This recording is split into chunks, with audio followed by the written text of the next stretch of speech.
Hi, nice to meet you. First video ever, and I'm already making an editor's note at the beginning of the video. Wonderful start. Just letting you know, since it's my first video, obviously I was gonna mess a few things up, but I already messed up the microphone and the camera. So don't be scared if you see that you have two different microphone qualities and two different camera qualities. It's on me. I hope that I won't be making the same mistakes for the next video. And if you see any other mistakes or you have any tips for me to improve on, I'll gladly take them. Thank you very much, and please still enjoy the video. Bye. It is the spooky season. It's October, almost Halloween, and I know you're looking for a scary movie. So I got you covered. I curated a list of 10 movies, ranging from not scary at all to somewhat deranging. And if you're feeling brave enough, you can watch them on your own. If not, don't worry. Grab a friend and watch them together. Anyway, here's the list. The Nightmare Before Christmas is definitely my favorite animated movie of all time. These are a few of my goodies, and have a bunch more. You know what? Just give me a second. There you go, even more goodies. Are you still not convinced? Okay, I still got more. A shirt. I even have a shirt. I think you're starting to get it. I even have shoes. I really love this. I even have a poster. I love this movie. In this movie, we're following Jack Skellington, who is the king of Halloween. One day he goes for a walk and stumbles upon Christmas Town. He gets obsessed by it and decides to bring it back to Halloween and make his own Christmas this year. And obviously, things won't be as easy as that, and that's what we'll see in the movie. I'm not going to spoil it in case you haven't seen it, but you should definitely see it. One of the things I absolutely loved about this movie is, first of all, the musics are amazing. Thank you, Danny Elfman, and all the people that participated in this music, because those are amazing. And second of all, the stop motion animation is up there. It's amazing. To this day, it's one of the best stop motion movies I've ever seen. If you haven't seen it, you should definitely watch it. It's a true cult classic for a reason. Whether you don't want to be scared, or you're watching it with children, or just like animation or great music, you'll find something that you like in this movie. In Corpe Bride, we follow Victor, who's gonna marry Victoria. I don't know who picked the name, but come on, let's get a bit more creative with it, okay? And so, to train for his proposal, he decides to go in the wood and just have some rehearsals. And while doing so, he accidentally proposes to a dead woman. Happens all the time, who can blame him, honestly? So he proposes to Emily, who was just waiting for someone to propose to her, I guess. She was just like, and someone put a ring on her finger, and she's just like, ooh, let's go. And so Emily brings Victor to the underworld, and there Victor is going to discover that the underworld is somewhat a lot more interesting than the living world, and we're just going to follow everyone trying to figure this mess out. Who is he going to propose to? Is it Emily? Is it Victoria? We don't know. I'll let you figure that out. Once again, do not expect to be scared in this movie. What you're gonna get is amazing music by Danny Elfman, just like The Nightmare Before Christmas, so amazing choice. Great animation, once again. And something that I particularly loved in this movie is the way they use colors. The underworld is really bright and colorful and lively through that. And when you look at the living world, it's really great. It's really, really great. It just shows how depressing it is to live in the living world, especially when you seem to be living in England. So if you're looking for a visually appealing movie, you should watch it. Okay, now we're slightly raising the level of frightness. We were on a level 0, now we're getting to a level 1, I would say. Okay, this movie starts off really cute and whimsy-daisy. We basically follow Iris and Josh, who are dating for a while now, and they're just joining friends in a remote lake house for a weekend.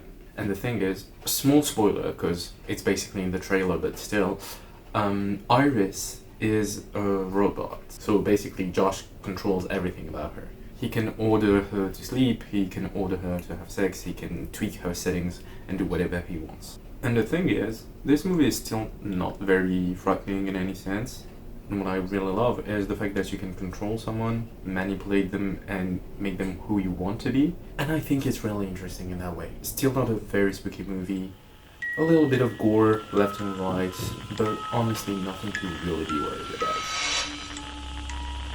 This is probably my favorite movie on the entire list. There are two versions of this movie, but we are gonna be talking about the American version. So, Funny Games starts off really nicely, nothing really weird or creepy about it. We're just following a random family going on holidays in their secondary home, which I cannot relate to in this economy, I'm sorry. But they just go in their lake house and just go there for a nice time, you know? Quickly, two young gentlemen introduce themselves and ask for a few favors. They're really nice, really polite, and only want a few very, very mundane things, and then they're gonna go on their way. But the thing is, the interactions get weirder and weirder and weirder as we go by. It gets to a point where everything gets out of hand, and those two gentlemen that seemed very nice are actually psychopaths that want to play torturing games with the family. And that's what we're gonna follow in the entire story. The thing that I really love with this movie is the sense of helplessness that we as viewers get. The thing with scary movies is that you're always rooting for the good guys or the victim. You always want them to succeed or to survive or something like that. And this movie plays with this concept very well. And this is exactly what I love about this movie. The movie is playing with you. It knows what you want, it makes you think it's gonna give you what you want, but at the very last second, it takes it away from you. And I think it's really, really, really amazing. And just for that, I think you should really, really watch it. I love that movie just for that reason. The frustration it gave me, oh my god. This movie is perfect if you love the 70s, and David Dastmalchian, I'm sorry I'm mispronouncing. I swear to god we need more movies with him as a lead actor because he is amazing. So Late Night with the Devil is a movie that takes place in the 70s. It's a live broadcast of a late night show where the host interviews a girl who pretends to be possessed by the devil. So at first, it's just a bit funny, it's a Halloween special, people seem to be faking everything, but slowly but surely things get weirder. By the end of the movie, you feel like you're on an acid trip, because nothing makes sense anymore. It's really weird in a good way.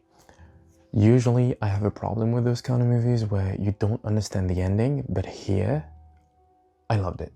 From the concept, to the vibes, to the cast, everything is amazing. Though there is one thing we have to address. In this movie, there is a use of AI to generate images. While it's not important to the story and is only a fragment of the movie, I still have to mention it. I think if we start to allow this behavior for such small things, it's gonna get worse as time goes by. And so, we have to not tolerate it as soon as we start seeing it. So why am I still recommending this movie? The movie is great, so it would be a shame to let everything go to waste. Maybe don't watch it on a regular platform and watch it on an alternative platform so that you don't finance them, but you know, still watch it and be aware of that.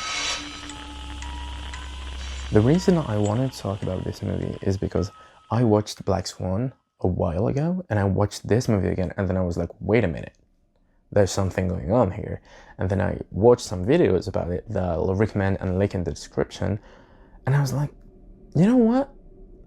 I prefer Perfect Blue, so let me talk about this movie instead. So here we have a psychological thriller about Mima, who decides to quit her idol career to follow an acting career. But things get really weird really fast. She starts getting stalked, and then life starts to get a bit blurry. Her acting roles and real life start to blend together. She seems to not be able to differentiate reality and fiction anymore. It's like, is what she's seeing real? Is it fiction? Is it reality? Where does one start? Where does the other end? We don't really know, and even as viewer, we can't get grasp on things. Everything is mind twisting. We are always wondering what's happening. And so the whole movie messes with your whole identity and what it means to be in control and the idea of schizophrenia and everything. It's really, really, really mind twisting weird, but I really love it. And if you've seen Black Swan, you have to see this movie because this was the inspiration for the movie. What I loved about it is the gritty 90s anime look, and you never know if what you're seeing is real or not, and I really, really, really love that. tried putting movies that not everybody has heard of, but I still have to mention this one. So we are following this group of friends who are going to Sweden for a traditional holiday. One of the friends, Danny, is dealing with a lot of grief and trauma and is kind of looking for an escape. And at first, that's exactly what they get. They are on a nice sunny holiday in a nice field with very nice people. Sure, there might be some weird customs and tradition, but hey, that's exactly why they're there. But the thing is, those events that they deemed weird but okay because it was not their culture, start getting weirder and weirder and weirder. And the contrast with the open field and the sunny days just makes everything a lot more unsettling. And that's exactly what I love about this movie. You have events that are pure nightmare fuel, but hey, you have the sun and a bright blue sky. And to me, this contrast is amazing in terms of horror. Yes, we're used to having horror scenes that happen in a basement in a dark and gloomy environment. Sure, we are used to that. But oh my god, is it refreshing to have something that happens in broad daylight and still be frightening as hell. And the themes that are treated in this movie are amazing, whether it's the grief or how people react to tragic events in their life. So if that's kind of your vibe, you should definitely watch it. Okay, so this movie is the one that got me back into horror movies recently. We follow an aging actress, Elizabeth, who's starting to fall off because she's getting too old. She gets her hand on a drug called the substance, and it lets you generate a version of yourself that is younger. And so she does it, and the younger version is called Sue. Okay, the thing is, they are the same person, but in two different bodies, and they can't be awake at the same time. One has to go off while the other one is awake. And so you can see how this can become a problem where you have to go back to sleep for an entire week and let the other one take over. And so a good part of the story is about that. It's about having control of the body. But most importantly, the main topics, in my opinion, of the movie is the sexualization of women in the industry.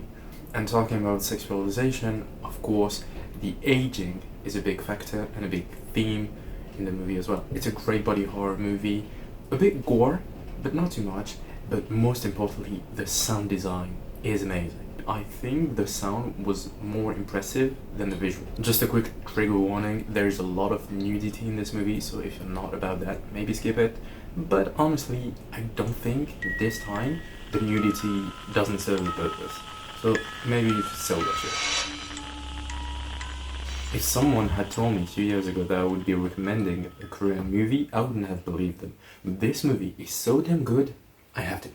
I Met the Devil is a thriller about Detective Hoon who's seeking revenge after his wife got brutally murdered.